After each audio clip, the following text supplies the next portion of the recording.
Բարև ձեզ սիրելի հայրենակիցներ, ուզում եմ ձեզ տեղեկացնել հետևյալ իրադարձության մասին։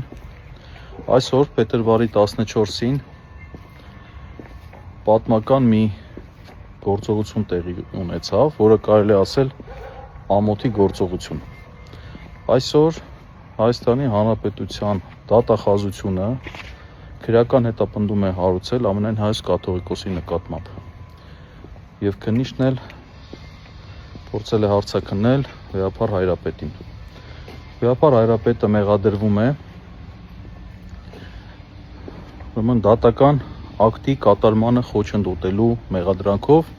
եթե հիշում եք, եպիսկոպոսներին նույնպես այդ մեղադրանքներ ներկայացվել։ Սա ուղիղ միջամտություն է եկեղեցու ներքին գործերին։ Դուք լավ գիտեք, որ Ավստրիայում փետրվարի 16-ից 19-ը տեղի ունենալու եպիսկոպոսատ ժողով եւ այս գործողությամբ, ինչպես նաեւ Վեհապար Հայրապետի ելքի արգելք տնելով որպես խափանման միջոց,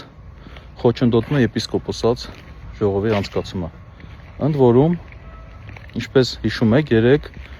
վարչապետը հայտարարել էր, որ չի թույլ տալու, որ կաթողիկոսությունը Հայաստանից դուրս գա։ Ակնհայտ էր, որ այդ հայտարարությունից հետո հետևելու էին այսպիսի գործողություններ։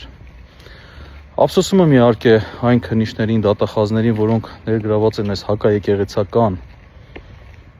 գործընթացի մեջ, քանի որ ակնհայտ անիմն մեղադրանք է։ Ափսոսում եմ իրենց։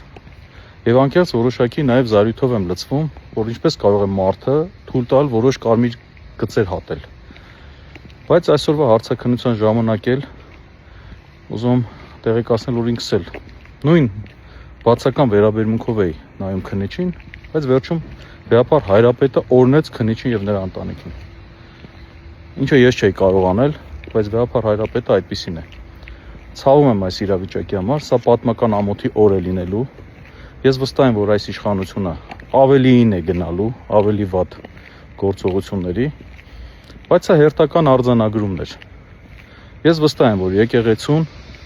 հնարավոր չէ հաղթել եւ ամեն ինչ լավ է լինելու։ Լավ մնացեք։